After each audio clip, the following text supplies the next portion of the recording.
Casie, the witness. When no one stood by her, one voice did, his. She thought she was alone, until one voice, the smallest voice, told her the truth. This is the story of Eleanor Grant and Casie, the parrot who saw everything.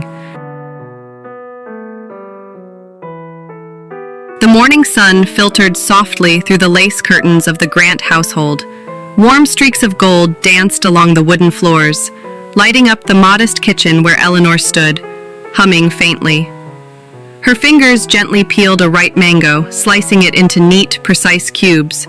She placed a few pieces in a small dish and turned toward the large white cage in the corner. "Good morning, my darling," she said with a smile. From inside the cage, a flash of green feathers and a cheerful squawk answered her.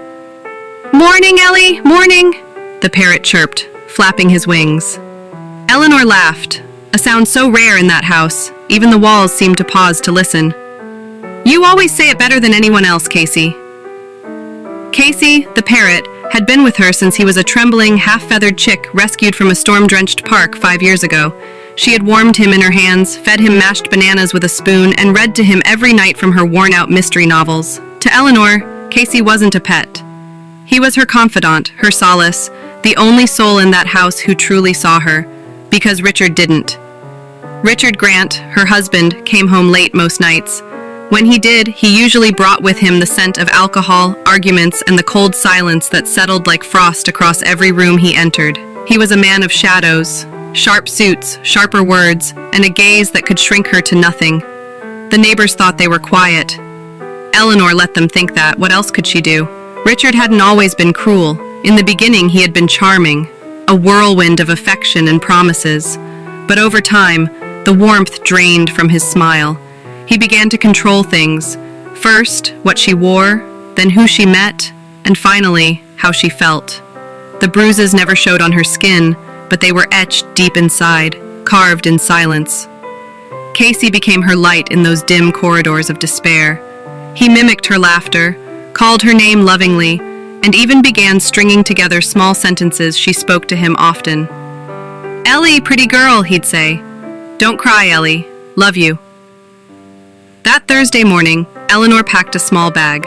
She had a doctor's appointment in town and had planned a quick stop at the market afterward. As she kissed Casie on the beak and gave him a tiny almond, she whispered, "I won't be long." Casie tilted his head. "No go, Ellie, no go." She laughed softly. "Oh, sweetheart, it's just for a few hours." As she left, the air felt oddly still. A faint cloud passed over the sun. She didn't notice Richard's car still parked around the corner of the house, hidden from her view. When she returned later that afternoon, shopping bags in hand, the front door was slightly ajar. "Casie," she called, unease tightening in her chest. "Richard?" There was no answer, just the creak of the hallway floorboards beneath her careful steps. Inside, the house was too quiet. She placed her bags down and moved into the bedroom. Her jewelry box lay open, emptied. Drawers had been pulled halfway and left in a hurry. Eleanor opened the wardrobe. Richard's suits were gone. Her heart began to race. She picked up her phone and dialed. The call didn't even ring. Number disconnected. "Casie?" Her voice trembled as she turned to the living room. The parrot sat still on his perch, feathers ruffled. "Where's Richard?" she asked, more to herself than to him. And then, something caught her eye, a plain envelope on the dining table. She opened it with shaking hands. Inside, divorce papers. No letter, no explanation, just the cold, final stamp of abandonment. Her knees buckled. She sank to the floor. Casie climbed down from his perch and waddled across the table toward the edge. "Bad man," he said clearly. Eleanor blinked. "What?" Casie ruffled his feathers. "Richard. Bad man. Took shiny things. Took money. Gone. Gone." She stared at him, heart pounding. "Casie, what did you say?" Casie hopped a little closer. Richard said, "She's stupid. I take it all. She'll never know." The blood drained from her face. "Casie, did he say that today?"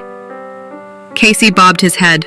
"Richard phone call. Sell gold. Catch flight. She's at doctor." Eleanor's hands shook. The words felt unreal. Her Parrot, her sweet, clever Casie, had repeated her husband's betrayal word for word.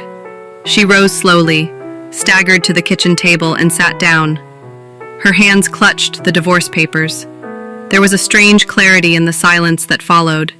For the first time in years, she saw the truth not blurred by fear, but laid bare by a bird's voice. The next few hours passed in a blur. Eleanor called the police.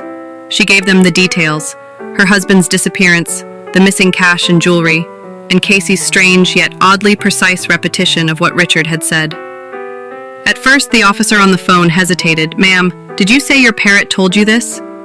"I know how it sounds," Eleanor said firmly, "but Casie repeats things he hears. He mimicked Richard's words exactly." She played them a voice recording of Casie repeating, "Sell gold, catch flight, she's at doctor."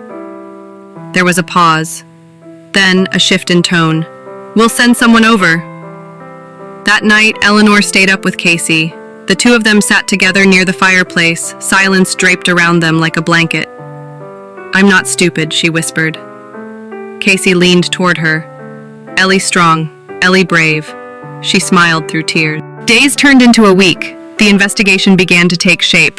Authorities traced Richard's calls, checked airport security footage, and confirmed he'd boarded a flight to Dubai under a different name. The account transfers were all made the same day Eleanor was gone. The detectives noted Casie's recordings in the case file, not as direct evidence, but as supporting detail. Word spread, journalists caught wind of it. "Parrot reveals fugitive husband's crime," one headline read. But for Eleanor, it wasn't about headlines. It was about truth. And healing. She began therapy. For the first time, she let her voice be heard, not through Casie, but her own. She joined a local support group for women who had escaped emotionally abusive relationships. There, she met faces that mirrored her past and voices that echoed her pain. Casie became a sort of local celebrity. Children would visit to hear him talk, and Eleanor would laugh as he performed his funny phrases, but he never forgot what mattered most. Each night before she slept, he would say softly, "Ellie's safe now. Love you." And one rainy afternoon, a call came from Scotland Yard. They'd caught Richard in Istanbul, using a forged identity. He'd been attempting to transfer funds from an offshore account flagged by Interpol. Extradition was underway. Eleanor stood still as she listened to the officer speak. She didn't cry, she didn't shout. She simply whispered, "Thank you." Casie, from the kitchen, called out, "Bad man, bye-bye." She laughed, this time freely, openly.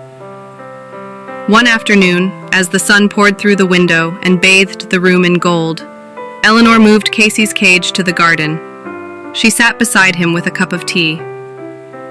"I used to think I was weak," she said quietly, "that maybe I deserved the silence, the shadows." Casie nestled against the bar. "Not weak, not weak." She reached through and gently touched his beak. "You gave me a voice when mine was taken." He looked up at her. "Ellie's safe now." A breeze moved through the trees. Birds chirped from above. Somewhere in that quiet garden, a chapter ended and another began. Eleanor didn't need Richard's apology. She didn't need his return. She had Casie. And Casie had seen it all. Sometimes the voices we overlook are the ones that save us. Casie didn't just repeat words. He remembered, he revealed, and he gave Eleanor her freedom. If this story moved you, follow the Velvet Ink for more.